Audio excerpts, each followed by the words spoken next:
정동영 상임고문이 오늘 새정치민주연합을 탈당하고 신당 합류를 선언한 가운데 천정배 전 의원도 거취를 고민 중인 것으로 알려졌습니다.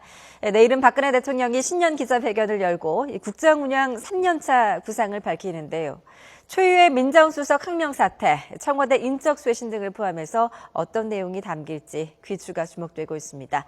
장성호 배재대 교수 그리고 이종훈 정치평론가와 함께 전국 이야기 나눠보도록 하겠습니다. 네, 어서 오십시오. 네, 안녕하세요. 네, 새정치민주연합 정동영 상임고문 오늘 탈당을 선언했는데요. 먼저 말씀 나누기 전에 정정 고문의 탈당의 변 내용 직접 한번 들어보시죠. 지금의 새정치연합은 제가 실현코자 했던 합리적 진보를 지향하는 정당이 아닙니다. 이제 합리적 진보와 야당성마저 사라진 제1야당의 국민의 기대와 정권교체의 희망을 발견하기 어렵다고 생각합니다. 네, 이렇게 탈당 이유를 밝혔는데 네. 어떻게 보십니까? 드디어 올 것이 왔다는 말이 있지 않습니까? 예. 야당은 분열로서, 진보는 분열로서 망한다는 그런 오래된 말이 있지만, 새정치민주연합을 비롯한 야권이 망한다는 것이 아니고, 예. 총선과 대선을 앞두고 결국은 정당이라는 것은 정권 창출에 성공을 해야지 존재의 의미가 있기 때문에 지금은 야당이 변화해야 될 때라고 저는 보고, 예. 친노 개파라는 거대한 울타리에 새정치민주연합이 둘러싸여 있기 때문에 야당의 역할을 어떤 특정 개파가 이끌어간다는 것에 예. 정동영 상임고문이 직격탄을 날렸다고 봅니다. 개인적으로 보면 이것이 어떻게 의미 없는 일일 수도 있겠지만 정당사적으로 보면 예. 앞으로 세월이 지난 다음에는 상당히 큰 역사적인 평가를 받을 가능성도 저는 있다고 봅니다. 예. 어떻게 보십니까? 동의하십니까? 글쎄요. 그러니까 이분이 아직까지 대권에 관심이 있는 것 같습니다. 그러니까 왜 그렇게 볼 수밖에 없느냐 하면 좀 어색한 그 좌양좌를 하고 있다는 겁니다. 예. 그러니까 이분의 본래 성향이 그렇게 진보적이지가 않죠. 사실은 새정치연합 내에서도 그 이념적인 지향성으로 보자면 좀 우측에 가까운 그런 분인데 지금 예. 바깥에서 그 합류하려고 하는 분들은 사실은 중도에서도 좌파 쪽에 가 있는 분들이거든요. 오히려 이념적인 정체성으로 보자면 그 새정치연합 내에 친노계하고 굉장히 비슷한 그런 쪽으로 지금 몸을 옮겨간다는 겁니다. 그래서 앞으로 좀 지켜보긴 해야 되겠는데 결국은 그 새정치연합 내에서 본인의 세가 약한 상황에서 마지막 기회, 예. 마지막 대권 기회를 노리기 위한 그런 행보다 이렇게 일단 볼 수밖에 없을 것 같습니다. 예, 어색한 좌양좌다. 새정치민주연합 유감을 표명했습니다. 앞으로 야당과 여론에는 어떤 영향을 미칠 거라고 보십니까? 아무래도 시기적으로 그동안 계속 그 야권과 관련해 가지고 개편 얘기들이 많이 나오지 않았습니까? 또 그 문재인 의원이 당 대표가 될 경우에 결국은 그동안 계속 비판받았던 친노계 주도권이 다시 한번 예. 공고히 되는 그런 것이기 때문에 진보 진영 내에서도 아마 재편 요구가 상당히 좀 거세질 것으로 이렇게 봐야 되고요. 예. 그런 그 어떤 큰 흐름을 이제 정동영 상임고문도 어떻게 보면 좀 탄 것으로 이렇게 봐야 되는데 예. 그 흐름 자체를 좀 되돌리기는 어렵지 않겠나 이렇게 생각이 됩니다. 그래서 야권의 그 개편의 큰 흐름이라고 하는 것은 아마 봄이 되면서 점점 더 가열될 가능성이 높다 이렇게 봐야 되겠습니다. 예. 야권이 분열되는 것은 저는 필연이라고 봅니다. 보궐선거가 있고 내년 총선이 있기 때문에 그리고 28 전당대회 끝나고 나서 또 분열의 가능성이 있고 예. 그렇게 봤을 때 야당이 4등분으로 앞으로 나눠서 이합집산을 통하고 예. 그리고 총선이 지난 다음에 대선 직전에 또다시 합치는 그런 시나리오가 저는 눈에 보이는 것 같습니다. 오늘 이제 새정치민주연합 지금 전당대회 중인데요. 오늘 영남에서 이제 합동연설을 가진 문재인, 박지원, 이인영 의원 당권 주자들도 한마디씩 했습니다. 네. 먼저 이야기 들어보시죠. 그냥 한마디로 안타깝죠.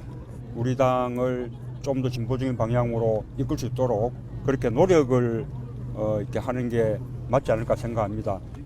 이후 여하를 막론하고 개파의 산물로 정동영 상임고문이 탈당한 것은 저부터 반성한다는 것을 여러분에게 긴급하게 말씀 올립니다. 탈당은 명백히 잘못된 일입니다. 마땅히 여기 남아서 함께 혁신의 길에 나섰어야 한다고 생각합니다. 네, 뭐 새 후보다 표현은 좀 다르지만 비판의 목소리를 냈거든요. 네. 정동영 의원의 탈당, 이 새 후보에는 어떤 영향을 미칠까요? 이런 뉘앙스를 보면 박지원 의원이 저는 가장 반사이익을 저는 볼 것 같습니다. 네. 지금 문재인 의원하고 이인영 후보 같은 경우는 사실은 이념적으로 같기 때문에 상대적으로 열세에 있는 지금 박지원 의원이 28 전당대회가 끝나고 상당히 지금 당원들이라든가 당이라든가 여러 가지 해석을 지금 낳을 예. 그런 가능성이 있기 때문에 정동영 상임고문이 탈당을 함으로써 박지원 의원의 존재감이 훨씬 더 부각되고 예. 앞으로 2차, 3차 정계 개편이 야권 정계 개편이 이루어질 경우에 그 캐스팅 보트를 저는 박지원 의원이 예. 진다고 봅니다. 그렇기 때문에 이번 전대에서도 상당히 큰 변수가 되리라고 봅니다. 예, 정동영 의원의 탈당이 박지원 의원에게 반사이익이 될 것이다. 어떻게 보십니까? 네, 그렇죠. 그러니까 정동영 전 상임고문이 왜 그 탈당을 했겠습니까? 결국은 그 새정치연합 내의 친노계 기득권 구도가 깨지지 않을 것이다. 예. 이런 판단을 이제 했기 때문에 나가는 거 아니겠습니까? 그런 속에서는 자기가 할 수 있는 여지가 없다 이렇게 본 거죠. 예. 그렇게 본다면 오늘 그 탈당이 누구에게 가장 아플까를 생각한다면 역시 문재인 의원에게 가장 아플 것이다. 예. 본인이 어찌됐건 뭐 친노계도 없애겠다라고 얘기하고 있고 세를 좀 붙여가야 되는 상황에서 뭐 조금이라도 그 세가 좀 떨어져 나가는 그런 그 양상이고 또 예. 이것이 촉발 요인이 될 우려가 굉장히 높은 거 아니겠습니까? 그런 점에서 이제 더더욱 이제 그런 것이고요. 나머지 두 후보의 입장에서는 뭐 반사적인 이익이라는 표현을 이제 하셨는데 뭐 큰 틀에서 보자면 어찌됐건 뭐 그 좀 세가 줄어드는 거기 때문에 안타깝지만 결과적으로 그것이 그 문재인 후보를 공격할 수 있는 포인트가 되기 때문에 예. 앞으로 아마 적극 활용하지 않을까 이렇게 생각을 합니다. 정동영 전 고문이 이제 탈당을 해서 국민 모임에 합류를 한다고 밝혔는데 이게 좀 어떤 취지를 갖고 있는 모임이고 또 어떤 분들이 함께하고 있는 건가요? 사실은 이분들은 지금 뭐 진보 진영의 위기로부터 이제 시작을 했다라고 이제 봐야 됩니다. 뭐 출발을 점은 이제 세월호 참사 이후에 국가가 기본적으로 좀 바뀌지 않는 부분에 대한 그런 예. 우려로부터 이제 시작을 했다라고 이제 얘기는 하는데요. 여기에 지금 통합진보당 해산이라고 하는 변수까지 이제 터진 상황이거든요. 자, 이런 상태에서 뭐 정의당까지 포함해서 진보 진영 전체를 조금 이제 다시 아우러야 되겠다 이런 생각을 하신 것 같고, 예. 그러니까 중도 진보 진영입니다. 예. 그런 필요성에 따라서 이제 그 새로운 정당을 꾸리려고 보니 새정치연합 내에서도 그 좌파들을 한데 모으면 더 좋겠다 이런 판단을 좀 한 것 같고요. 예. 그런 관점에서 뭐 당장 지금 근데 친노계가 주도권을 쥐고 있는 상태에서 그 사람들이 나와서 합류하기는 어렵다고 보고 누가 가장 적합할까를 이제 생각했던 것 같고 또 그 새정치연합 내에서 일단은 몸을 옮기기가 좀 용이한 예. 정동영 의원하고 아마 그래서 얘기가 많이 진행이 됐던 것 같습니다. 네. 지금 이제 천정배 전 의원도 거취를 고민 중인 것으로 알려졌는데, 뭐 이제 천 의원까지 만약에 탈당을 한다면 새정치연합 쪽에는 큰 타격 아니겠습니까? 그렇죠. 이것이 이제 선도 탈당이라고 뭐 과거에 김한길 의원이 탈당할 때부터 선도 탈당이라는 거 마중물 그런 말이 있지 않습니까? 예.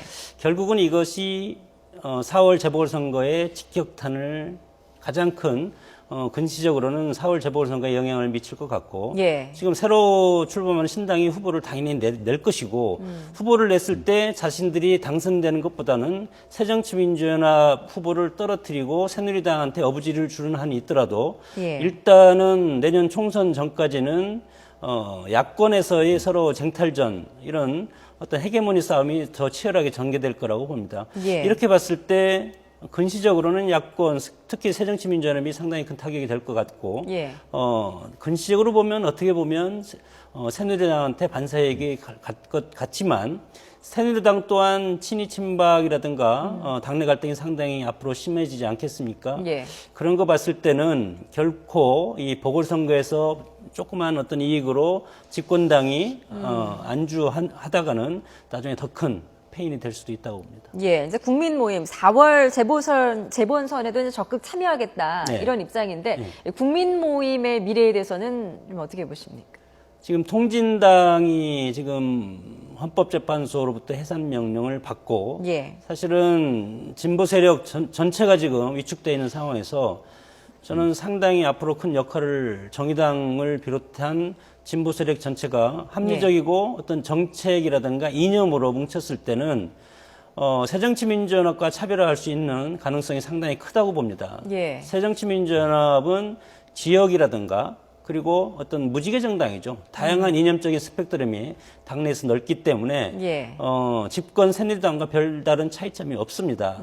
그래서 정당으로서 차별성을 가지고 국민들한테 어필한다면 장기적으로 봤을 때는 오히려 새정치민주연합보다 훨씬 더 경쟁력 있는 명분을 예. 줄 수 있다고 봅니다. 4월 재보선 그 판도에 어떤 직접적인 좀 영향을 많이 주겠네요. 뭐 전체적으로 보자면 야권의 좀 악재라고 봐야 되겠죠. 예. 어찌됐건 야권이 세력 분열을 좀 하는 상황이기 때문에 그렇게 되면 역량 결집이 안 되지 않습니까? 예. 지금 뭐 전반적인 어떤 선거 판세로 봐서는 야권이 다 연대를 하더라도 이제 이길지 말지 좀 불확실한 네. 상황인데 단기적으로는 일단 분열 양상으로 이제 가기 때문에 표가 분산된다. 그래서 사실은 재보선 그 판세와 관련해서는 야권의 악재이고 새누리당에게는 호재다 이렇게 봐야 되겠죠. 예, 전반적으로 야권에는 악재로 작용할 것이다. 라는 게 이제 두 분의 공통된 의견인 것 같습니다.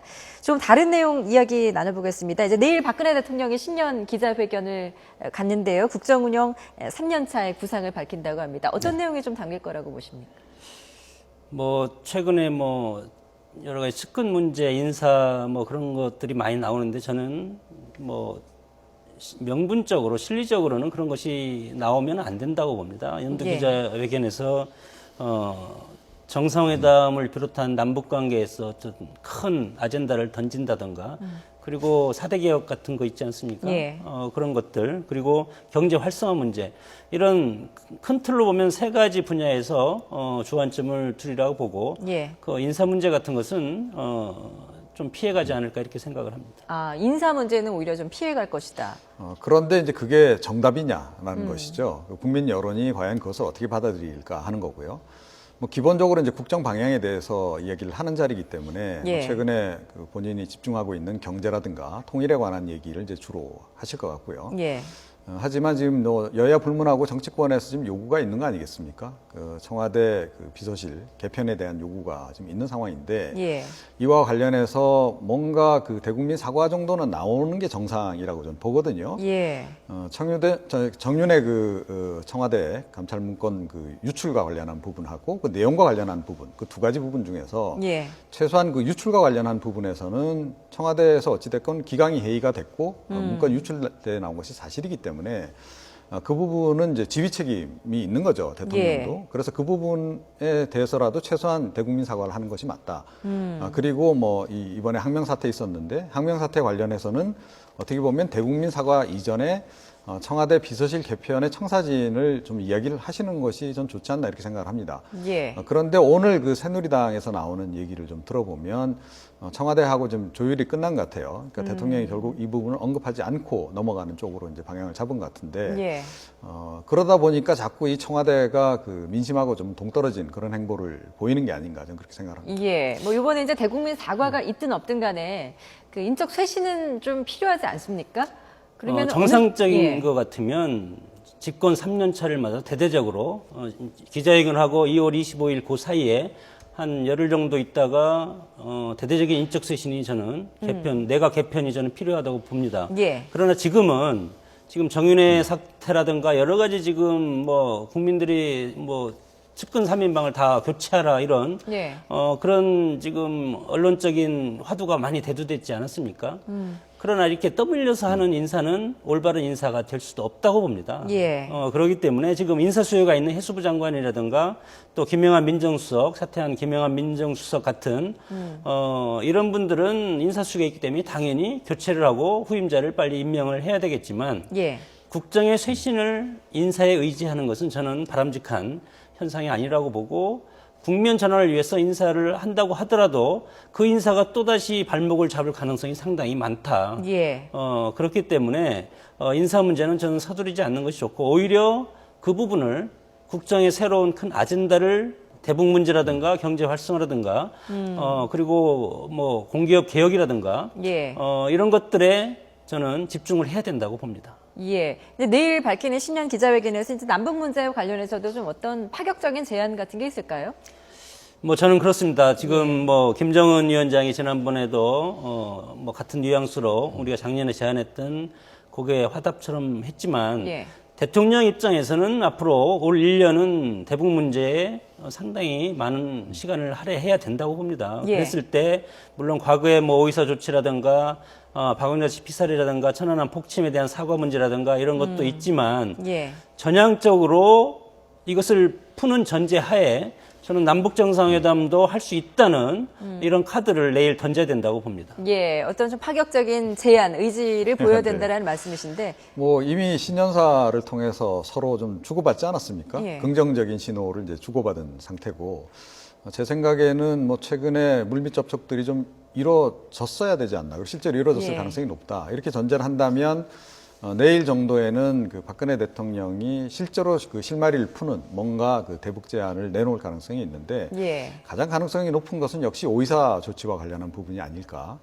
오이사 조치가 어찌됐건 그 남북한 대화의 촉발점이라고 또 봐야 되기 때문에 예. 그와 관련한 언급이 좀 나올 개연성은 좀 있지 않나 이렇게 생각을 합니다. 예, 뭐 이제 남북 관련해서는 어떤 파격적인 제안이나 의지를 밝힐 것이라는 점에는 이제 두 분 다 동의를 하시고, 뭐 이제 인적 쇄신 문제라든가 최근에 이제 항명 사태, 뭐 이런 문제에 대해서는 아마 사과를 하지 않을 가능성이 커 보인다라는 게 의견이시죠. 예를 들어서 대통령 비서실장을 계속 예. 교체하라고 하는데 그러면 대통령 비서실장 지금 검찰 조사 결과가 나왔지 않습니까? 예. 뭐 측근 3인방과 관련해서 이 측근 3인방과 관련해서는 대통령이 필요해서 임명하고 필요해서 일을 시키는 사람인데 예. 과연 이 사람들을 대통령이 가르면 그럼 대통령이 또 누구를 데려다 놔야 되지 않겠습니까? 예. 물론 위법 부당한 것이 있으면 언제든지 해임을 하고 즉각적으로 인사조치를 해야 되겠지만 예. 저는 이 3인방, 소위 말하는 이 3인방이 대통령 임기까지 저는 같이 가야 된다고 봅니다. 아, 글쎄요, 저는 좀 생각이 다릅니다. 그러니까 뭐 지금 모든 언론들이 그렇게 이야기를 하고 있고 또 새누리당 내에서도 그런 지적들이 많이 나왔습니다. 야당은 뭐 말할 것도 없고 김기춘 실장하고 3인방을 정리하는 게 좋겠다. 이게 지금 현재 중론입니다. 예. 뭐 국민 여론도 저는 그럴 거라고 좀 봅니다. 자, 그런데 제가 보기에는 그것을 하기가 지금 쉽지 않은 상황이다라고 보여집니다. 그러니까 김기춘 실장을 내보내고 게다가 3인방까지 동시에 정리하고는 그 박근혜 대통령 스스로가 지금 국정 운영하기가 좀 힘든 상황일 수 있다. 예. 그래서 아마 지금 못하는 게 아닌가 저는 그렇게 생각을 하고요. 예. 이제 사실 엊그저께 김영한 그 민정수석도 이제 그만뒀는데 아마 민정수석 그 후임 구하기도 굉장히 힘들 겁니다. 누가 올라고 하겠습니까? 와서 또 어떤 꼴을 당할지 모르기 때문에 예. 피할 가능성이 높다. 자, 그러다 보면 자연히 이제 이 청와대 인선이 늦어질 수밖에 없는데 청와대 인선이 늦어지다 보면 결국은 그 개각도 늦어질 수밖에 없는 거죠. 그래서 제가 보기에는 지금 상황은 이 안 하는 게 아니고 못 하는 상황이 아닌가 그런 판단을 좀 해봅니다. 그러니까 이제 정치권에서 이것이 변화가 있을 때는 선거가 있은 다음에 변화가 있거든요.